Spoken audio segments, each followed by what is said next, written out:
ఆరోగ్య శాఖ మంత్రి దామోదర రాజనరసింహపై ఫైర్ అయ్యారు మాజీ ఎమ్మెల్యే చంటి క్రాంతికిరణ్. రాజనరసింహ తనపై దుష్ప్రచారం చేస్తున్నారని ఆరోపించారు. దళిత బంధు ఘటనపై విచారణకు తాను సిద్దమని ప్రకటించారు. ఈ విషయంలో మంత్రి దామోదర సిద్దమని ప్రశ్నించారు. తాను తప్పు చేసినట్టు నిరూపిస్తే భూమి మొత్తం భూమికి రాసిస్తానని సవాల్ విసిరారు. ఈ ఆరోపణలు నిరూపించకపోతే దామోదర తన మంత్రి పదవికి రాజీనామా చేస్తారా అని ప్రశ్నించారు. ఆందోళన నియోజకవర్గంలో దళిత బంధు విషయంలో ఒక వ్యక్తి పోలీస్ స్టేషన్లో నా మీద మా కుటుంబ సభ్యుల మీద ఫిర్యాదు చేసినట్లు నాకు నిన్న తెలిసింది. దీనికి సంబంధించి నేను కూడా పోలీసులతో మాట్లాడినాను. ఈ విషయంలో నిజాల్ని నిగ్గు తీర్చాల్సిన అవసరం ఉన్నదని చెప్పి కూడా నేను పోలీసు అధికారులకు చెప్పడం జరిగింది.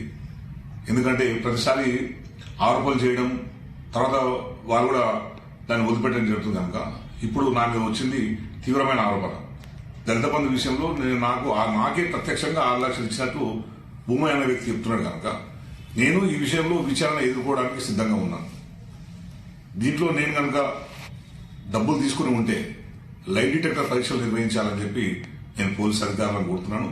నాకే కాదు, ఎవరైతే నా మీద ఆరోపణ చేసిండో ఈ సమాజం ముందు ఉంటుందని చెప్పి నేను ఆశిస్తున్నాను. ఇది పూర్తిగా రాజకీయ కుట్ర. దామోదర రాజనరసింహ తనకు ఎవరు శత్రువులు ఉండొద్దుగా నియోజకవర్గంలో అనే ఉద్దేశంతో రాజకీయంగా మమ్మల్ని సమాధి చేయడానికి, ఆయనకు గట్టిగా నిలబడుతున్నందుకు మా క్రెడిబిలిటీని దెబ్బతీయడానికి, మా క్యారెక్టర్ని దెబ్బతీయడానికి ఇటువంటి ఆరోపణలు చేయిస్తున్నారు గత 2 సంవత్సరాలుగా. ఇప్పుడు కూడా ఈ ఆరోపణ కూడా ఆకోవలేదు అని చెప్పి నేను భావిస్తున్నాను కనుక దీనికి లై డిటెక్టర్ పరీక్షలకు అందరూ సిద్ధం కావాలి. నేను దామోదర రాజనరసింహ కూడా డిమాండ్ చేస్తున్నా. దీని వెనకాల, ఈ కుట్ర వెనకాల తతంగా నడిపిస్తున్న నువ్వే కనుక నువ్వు కూడా లై డిటెక్టర్ పరీక్షలకు సిద్ధం కావాలి.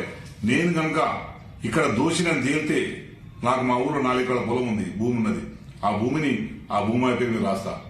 లేదు నేను దోషిని కాదని తేలితే నువ్వు నీ మంత్రి పదవికి రాజీనామా చేయాలని చెప్పి నేను డిమాండ్ చేస్తున్నా.